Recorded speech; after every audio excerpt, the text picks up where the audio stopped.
Hey everyone, today's Real Vision Daily Briefing is sponsored by Engrave, maker of the coldest hardware wallet Zero and stainless steel backup graphene.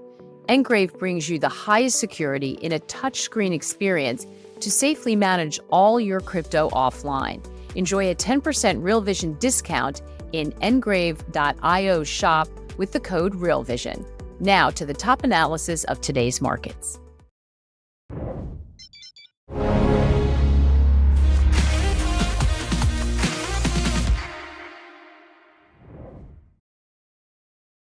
Is it time to rethink Fed expectations? Hi, everyone. Welcome to the Real Vision Daily Briefing. With me today is Jared Dillian, editor of the Daily Dirtnap newsletter and author of the book No Worries: How to Live a Stress-Free Financial Life, which releases next week. We can't even say hits the bookstores next week. Hits the digital bookstores, your Kindles, all that kind of good It stuff. does. It actually hits the bookstores. It'll be in And the bookstores. bookstores. Yeah, it'll be in the airports and everything.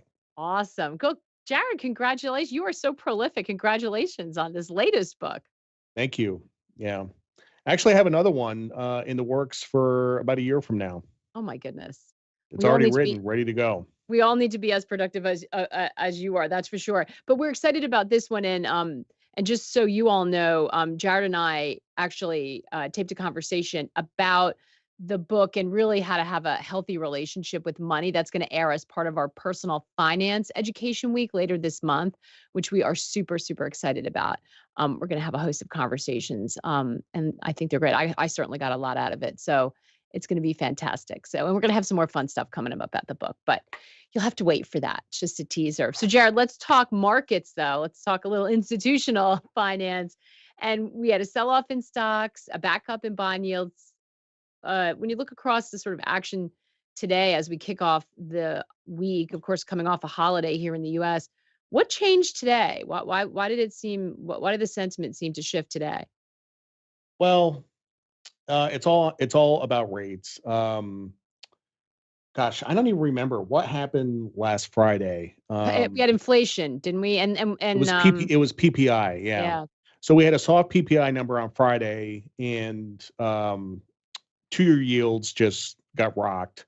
Um, and then, we had a long weekend. Futures opened up on Sunday and bonds were down. I had a large position in 2-year notes, and I kind of got the sense that it was fully priced. I mean, basically, the Fed on their dot plot says that they're going to cut 3 times in 2024. As of Friday, the market was pricing in 8 cuts. So people have been saying for weeks that the market was getting ahead of itself.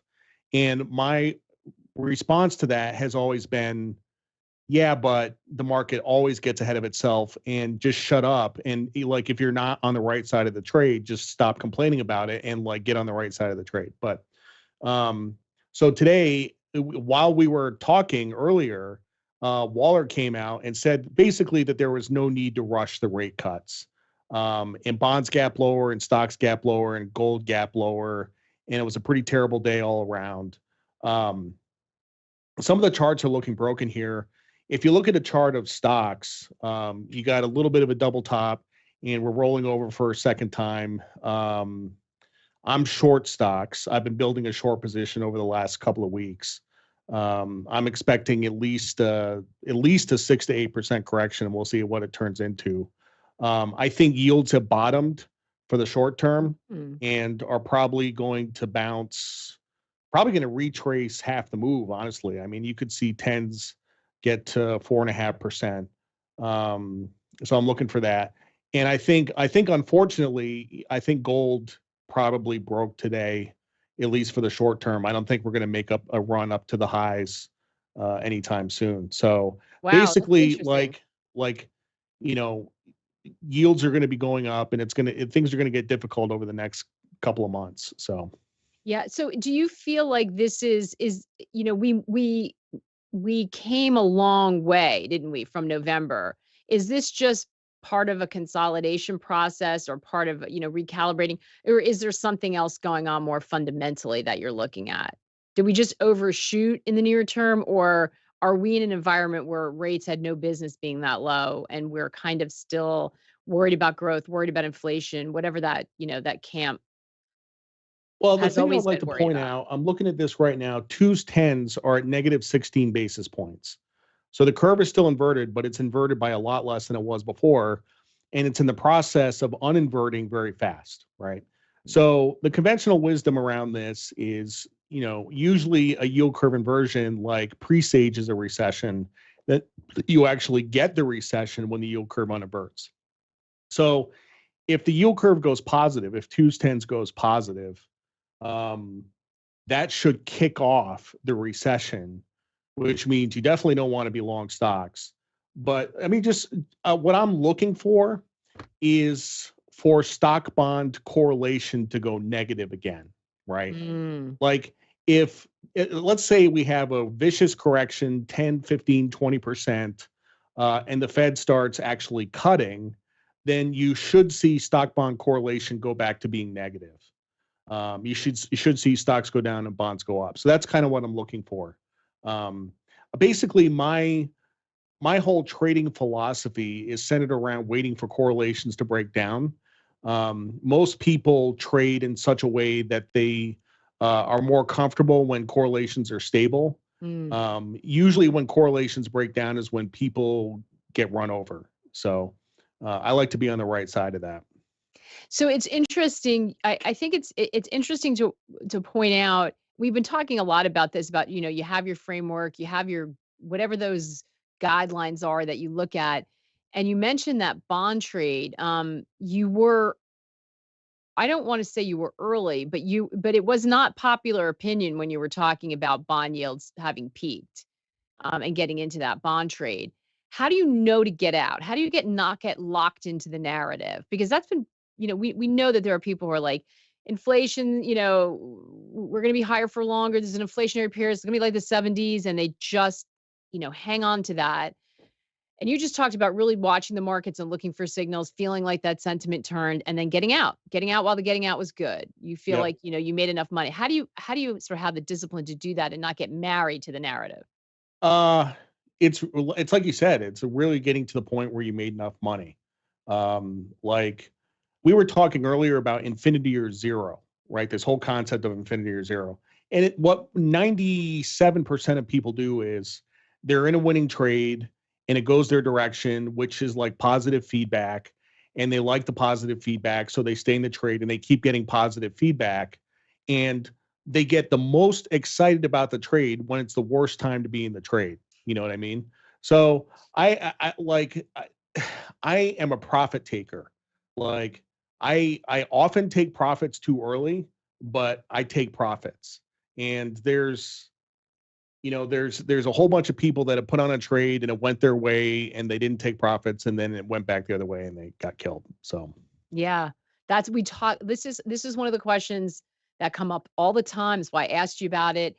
It comes up when we do sessions with Denise. It's like people have a hard time at the timing, how to know when to get out, how to know when to just enough's enough and not chase it, not regret the last move that you missed, because that's part of it, right? You got to be okay with missing if it continues to move in that direction, the last leg of the move, and trying not to time the top, so to speak. well, the people are governed by fear of future regret, right? Like the idea of leaving money on the table is actually worse than losing money. Like missing out on additional gains is worse than losing money, and that doesn't make any sense. For Like, most people, that's yeah, the danger. Yeah. yeah. Yeah, I don't adhere to that, but that tells you something about my risk profile. We have a question. I just want to circle back because it was on the gold comment you made. Is this it? Is asking, can we get Jared's read on gold sentiment? He just said it's selling off, but wouldn't that flip to a buy if rate cuts actually occur? I mean, academically, sure, that's what should happen. The problem is that you got to think about what's priced in, and we have like now 7 out of 3 rate cuts priced in. So if the Fed actually cut rates, does that do anything? Like basically, things would have to get materially worse, and the Fed would have to cut or communicate that they will cut more than is priced in the market. Just like the Fed cutting rates on schedule isn't going to get gold to go up. Right. That's already priced in. More than priced in is the Yeah. problem we're dealing with right now. If the dot plot says 3. And uh do you think we are going to get a recession? Yeah, I do. And that was, if you rewind 3 or 4 months ago, to my beef with the higher for longer people, like my point is, the yield curve as an indicator is the undisputed heavyweight champion. It's never, it's always right. You always get a recession when it inverts. You've never gotten a false positive. And this comes around every recession, including during the pandemic. This happened right before the pandemic too. The yield curve inverted, and everyone's like, "Well, this time is different." And then we got the pandemic, and there was a recession, right? So fast forward to today, and higher for longer, and everybody thinks that the business cycle has been eliminated. I should also point out that the Empire manufacturing number today came in at minus 43.7, Oof. right? Like That's terrible. it's Minus terrible. that almost sounds like an I mean, that Yeah. is. But we have this has been the tricky thing. I'm glad you brought that up, DR, because this has been the tricky thing about this economy. We've had pockets of really weak readings, but then there's strength elsewhere. It's been like it has been uneven. So you haven't had all of those signals coming together. There's been kind of this rotating, or Liz Saunders would say rolling recession in some areas. And so the timing of it, figuring out is it really a recession, or is that as that sector comes out, does another one go? So you don't get that sort of washout feeling of a recession. It's made it a little tricky to figure out what's happening. Yeah, and also every recession is different. I think people, when they think of a recession, they think of 2008, and they think of Yeah. something that's close to a depression, and you actually have deflation and stock market's down 50% and the real estate market's crashing. Not all recessions are like that. I don't know if you remember, but I think it was 2022 we actually had 2 quarters of negative growth, and they said, well, this really isn't a recession because of X, Y, and Z, but we actually did have 2 quarters of negative growth. So, if we have a recession this time, it's going to be different from 2008, which is going to be different from 2001, which is going to Mhm. be different from 1991. They're all different. I mean, maybe it's possible that we have negative growth and the labor market doesn't move. Yeah, right. We don't get Mm. significant unemployment. Maybe unemployment goes to 4.5%, and that's it. That's entirely possible. Yeah. So people just don't have a lot of imagination about this stuff. Yeah, they don't have a lot of imagination. I think we all are suffering from recency bias as well, that the moves, we expect them to be so severe. And that's fair. I mean, 2008 was extraordinary, and then the pandemic had its own, huge moves. So it's kind of hard to see through that, and then throw technology in, and not all the models sync up the way they used to, so it's left things very confusing. You guys are on fire today. We have so many good questions in the chat. I'm just going to start going through some of them because they're so good. So by the way, Thomas is saying Bernard Baruch, I think is who he's quoting. How do you get rich? By selling too early. That's a good one, Thomas. Thank you for that. A lot of wisdom in this group. So Doug asking, where could you see DXY top out? Gosh, I don't have DXY on my screen. I don't really know where the numbers are. Dollar got a lot stronger today, and I mean it's just kind of common sense. If tens go to 4 to 4.5, we're gonna have a period of dollar strength. Um, I don't have the chart up, so I don't know where it's gonna go, but we're gonna retrace some of this dollar weakness for sure. Yeah. Yeah. Well, it's going to move in lockstep with rates, right? If we're going to see, rates come back, maybe half of the move, you'd expect there to be a move on the dollar in lockstep with that. Um, Todd joining from LinkedIn. Hi, Todd. You always get comments on LinkedIn. Happy to have you here. Uh, he's asking, correct to assume some dry powder on the sidelines for the next 6 to 8 months might be rewarded with a dig lower for S&P 500. Uh, yeah, for sure.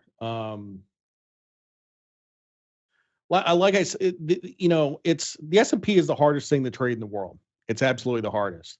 Like, I think if you took prisoners in Guantanamo Bay and you made them trade S&P futures, and if you gave them an electric shock when they lost money, I think that would be the worst form of torture on earth. Hardest thing in the world to do is trade the S&P. So when I said earlier, like, I'm looking for a 6 to 8% correction, like, it's very hard to trade big moves in the stock market because it's so mean reverting, right? So we could sell off 8% and rally 7% and then sell off 20%. And it's impossible. Like, you have to trade those micro moves because otherwise it's just impossible to hold on to a position. So Yeah. Yeah. I think this is related to this. In a way, and it's a great question. By the way, I like Todd asking about dry powder because, we talk often that it's a great idea, especially when you're not sure what the future holds, to be sitting on some dry powder. You can do that so that when you feel more conviction that you have some money to make a move. Mark asking, Jared, are you rebalancing to cash or is there another safe haven? well, I want to get back to the previous question first. Yeah. I just want to say it's a little too early to be thinking about buying stocks. You know, Yeah. I mean, it's always good to have cash, and I say you should have 20% cash all the time. And right now, that's great because you can earn 5.5% on cash, and there's really no penalty for doing that. But way too early to be thinking about buying stocks. Like, ask me again like 4 months from now. You know. That's super helpful on timing. Also, it's really good to look at the psychology that you're super ready to, right? Patience is hard. Uh, so let's get back to the question: are you rebalancing to cash, or is there another safe haven? Um, I'm looking at my screen today and, I have a portfolio and everything's red. I don't really feel like putting money into a market where everything is red. Like, I'm very happy to just be in cash. So no, I'm not redeploying that into anything else. I actually spent some time today um looking at some charts, looking for opportunities. I think the ags are starting to look interesting here. Corn, soybeans, not so much wheat, but corn and beans are starting to look interesting. They're just the charts are just a mess. They're like totally breaking down, and I get the sense that sentiment is very, very bearish there. So look, like, if the Fed actually starts cutting rates and we go into a recession, it should be good for commodities. That would be the next natural place to look. So It's funny that you say that because Theo just asked, may you kindly ask Jared if he thinks sugar and cocoa will continue upwards? He's looking at some different commodities. What do yeah, you think? I don't know about sugar. I didn't look at that today, but I looked at cocoa, and cocoa has been on a run for like a year and a half, and it looks like it's topping. Believe it or not, I actually called to put it in order to short it today at like 132. I missed the close by 2 minutes. Oh, So I was going to take a shot in the short side with like a small position, but so that's your answer on cocoa. Um, I wanted to get in your thoughts on Bitcoin because obviously we had all that news. But before we do that, as you know, as we've been talking about, January is Education Month here, and we've been having different theme weeks. And this week is crypto, given what's going on. In addition to the Crypto Academy, which always lives on the website and is updated, Ash has been having some really great conversations in light of what's been going on about how to think about this, how to approach it, how to be smarter this cycle. And he spoke with David Duong, head of institutional research at Coinbase, to get his outlook on how the ETFs might impact Bitcoin. Let's have a listen to what he said, and we'll talk on the other side. So we think about it much more on the long term because instead of being fixated on the short term flows, which are going to be complicated in the beginning, like I think that people upfront need to understand that because there's a lot of rebalancing going on. A lot of people who couldn't get access to Bitcoin So they use a lot of proxies, and that could be stocks that were heavily correlated to Bitcoin, for example. That could be funds that were not as efficient a vehicle for Bitcoin. And so we are seeing right now that there's a lot of movement inside of things. So looking at the pure volume numbers, even though it's great to see that the activity is there and that the excitement is there, I also wouldn't necessarily be fooled by that, because there's a big unlock waiting to happen. That will probably come from the broader wealth management community, which probably has somewhere in the order of like 40 to 50 trillion dollars, which of course won't 100% be allocated to crypto, but I think that we're waiting for some of those, say, like pension funds, for example, many of the banks and broker dealers who will offer this to their clients, to actually come to some reasonable due diligence on this. They haven't finished those processes yet. Once that's done, and that could take more time than the first week, definitely more time than that, Right. before we'll see that. So that's where I would say the real inflection point in terms of flows is going to happen. And that full panel discussion can be found on our website. If you are not a member, go to realvision.com and become one so you don't miss out. Jared, we have a couple, JB and Oliver, both asking your thoughts on Bitcoin and the ETFs effect on the crypto market. Are you looking at that? Are you in it? What have your thoughts been as it finally got approval? I'm not in it. I have no plans to be in it. A couple years ago, somebody explained the bull case on crypto pretty succinctly. They said, look, if you look at all financial assets, all real estate, all hard assets, every asset in the world, it's $300 trillion. Okay. And at the time, crypto was about 1 trillion. Okay. Right now, I think it's about 600 billion. I think it's actually smaller. And if you said, look, like, could 1% of all investable assets be in crypto? And if so, like, if crypto goes from 600 billion to 3 trillion, that's a 500% return, So what we have here are really the vehicles in which that makes it a lot easier to happen. You know what I mean? I don't think it was going to happen just by people going on Coinbase and buying lots of Bitcoin. But now with the ETFs, makes it available to institutional investors and sort of, I don't know the word that I'm looking for, but puts a veneer of respectability on it. Like, it could absolutely happen. But you're not in it. No, not at the moment. Might you be at one point? Or is it just like, I don't get it, or I don't really. Somebody said something really interesting, that there's a difficulty in trading it versus understanding maybe the long-term fundamental argument about it, or thesis on it, which I thought was a really interesting way to put it, because there is a certain amount of volatility. It doesn't trade like other assets. So it's, for some people, they like the story, but they're trying to figure out the trading part of it. I mean, I'm comfortable owning it. I've owned it in the past, but if you just own Bitcoin, you only own a small percentage of the investable crypto universe. Mhm. And what crypto really needs is like a VTI for crypto, like a total crypto market index fund, market cap weighted index fund of all tokens. So you can buy an ETF and own 2,000 different tokens. See, Yeah. the whole purpose of indexing in the stock market is, you say to yourself, like, well, I can't really decide whether I should buy GE or Bank of America or Apple. Like, I'm just going to buy all the stocks, right? Yeah. And that's really the product that we need from the crypto industry, is like a total crypto market index ETF where you can just get exposed to the asset class. Yeah. Well, one has to think, and obviously, the message coming from David is, be patient. These things take a while to sort of work their way through. And I think some people think that some progress on the ETF, some progress on the regulatory front is going to enable, like, lay the groundwork for those kinds of innovations to happen. I mean, everybody thinks these things always existed, right? Things like gold ETFs and futures and options. Those were all financial innovations. They weren't always around. So it does take a while for that stuff to happen.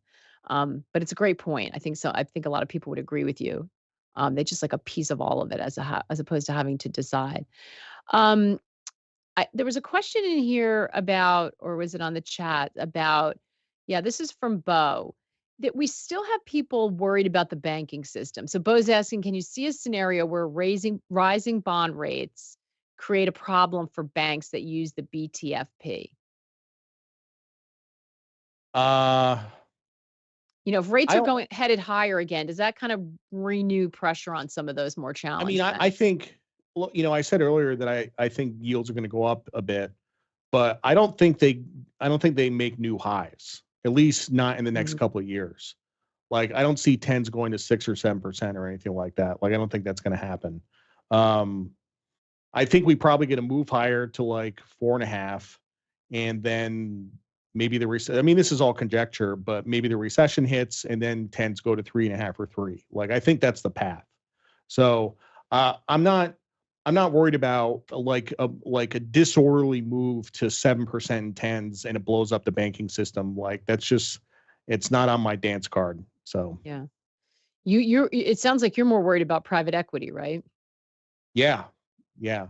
And just to be perfectly honest, like I don't know shit about fuck. Like I don't know anything about private equity. I really don't. Like it's all like a mystery to me.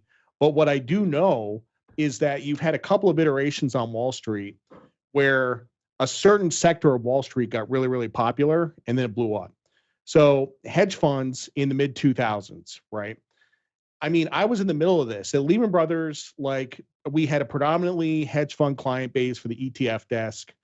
I used to go out with these guys all the time, and I can tell you that they were not geniuses. There was a lot of dummies, right?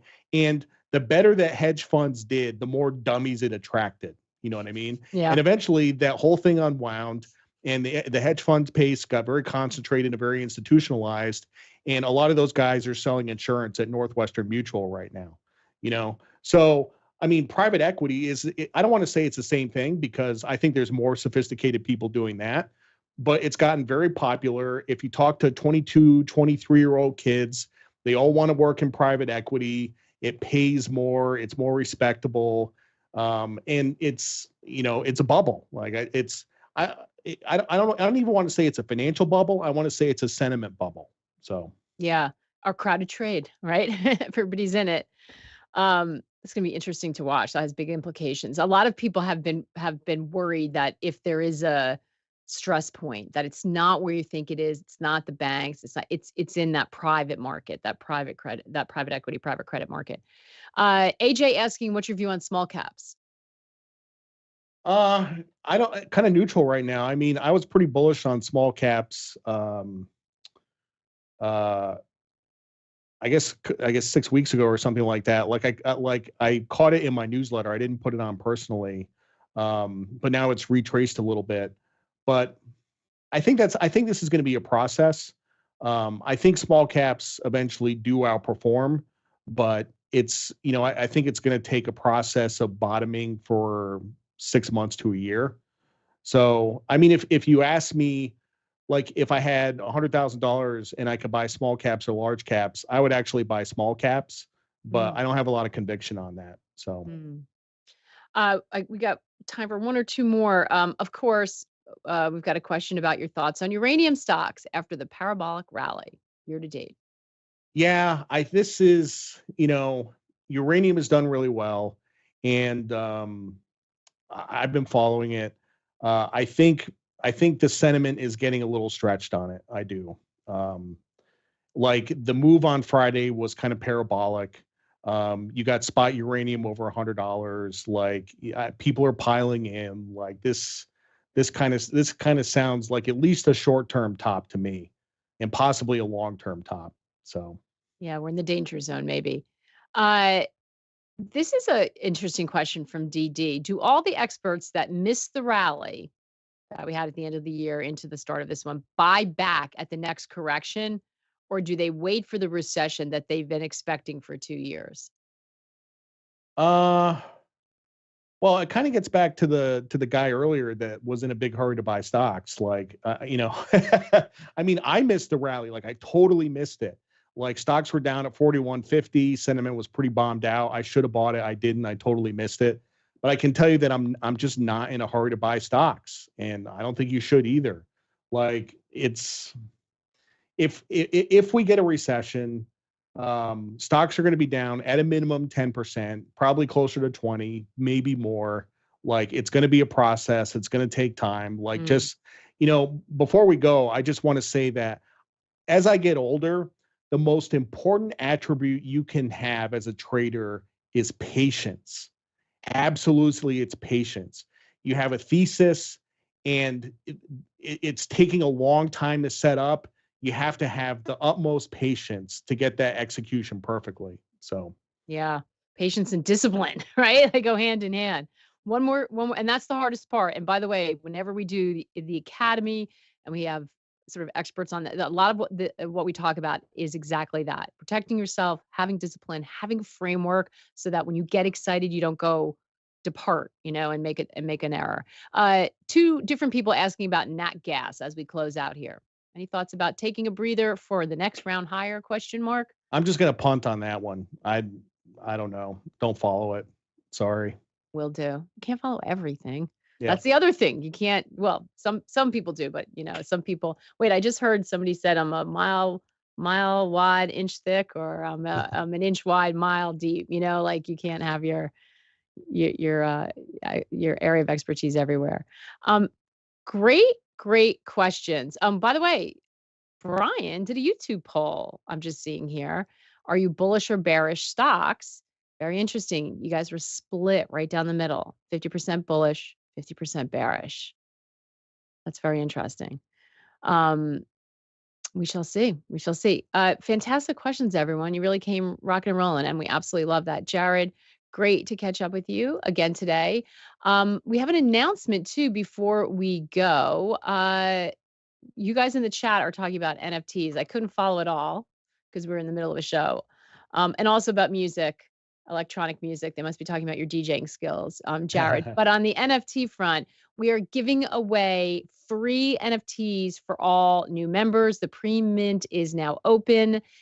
It opens January 25th and runs to February 1st. To be eligible for the mint, you have to open a freemium account, and then you'll receive an email about your free NFT. So if you're on YouTube, you can't just subscribe to the YouTube channel. You need to open up a freemium Real Vision account, and then you'll get an email, and then you head to realvision.com/free RV NFT and sign up. There'll be all kinds of explanations of how to do it. For those of you who are already members, I'm sure there are explanations on how to do it. So it'll be a lot of fun. And I'm sure Raul will be talking about it in the coming weeks about what happens when you get one of those. But thanks, everybody. Great way to kick off the week. We will see you same time tomorrow. In the meantime, take care and good luck out there. Hey, everybody. Today's Real Vision Daily Briefing is sponsored by Engrave, maker of the coldest hardware wallet, Zero, and stainless steel backup, Graphene. Engrave brings you the highest security in a touchscreen experience to safely manage all your crypto offline. Enjoy a 10% Real Vision discount in engrave.io shop with the code RealVision.